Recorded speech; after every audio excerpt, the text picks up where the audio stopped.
Our rationalism has robbed us of our ability to recognize and experience the wisdom of many ancient cultures. Our egoic thinking has robbed us of the ability to feel the depth and profound sacredness of life, the numinosity of life, and to realize entirely different levels of consciousness, which are now almost lost to humanity.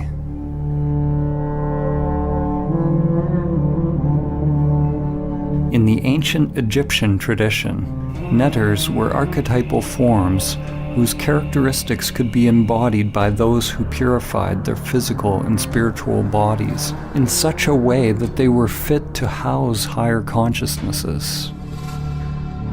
The original netter, or the divine principle of this wisdom, was known as Thoth, or Tehuti, often depicted as a scribe with the head of a bird or ibis, and represented the origin of all knowledge and wisdom. Thoth could be described as the cosmic principle of thinking, or thought. Thoth gave us language, concepts, writing, mathematics, and all the arts and manifestations of the mind. Only those who had gone through special training were allowed to access Thoth's sacred knowledge. The Book of Thoth is not a physical book, but is the wisdom of the Akashic or etheric realm. Legend tells that Thoth's knowledge was deeply hidden in a secret place within every human being, and was protected by a golden serpent.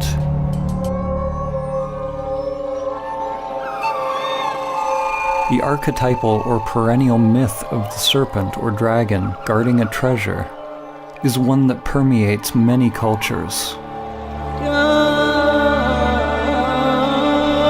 and has been called by names such as Kundalini Shakti, Chi, Holy Spirit, and inner energy. The golden serpent is the egoic construct which is bound in the inner energies, and until it's mastered and overcome, the soul will never be able to attain the true wisdom. It was said that the Book of Thoth brought nothing but suffering to any individual who read it, even though they would find the secrets of the gods themselves and all that is hidden within the stars. What must be understood is that the book brought suffering to any individual who read it, any ego that tried to control it. In the Egyptian tradition, awakened consciousness was represented by Osiris. Without this awakened consciousness, any knowledge or understanding attained by the limited self would be dangerous, disconnected from higher wisdom. The eye of Horus had to be open. The esoteric meaning that we find here is similar to the more familiar story of the fall in the Garden of Eden. The Book of Thoth parallels the tree of knowledge of good and evil, whose fruit Adam and Eve were tempted to eat.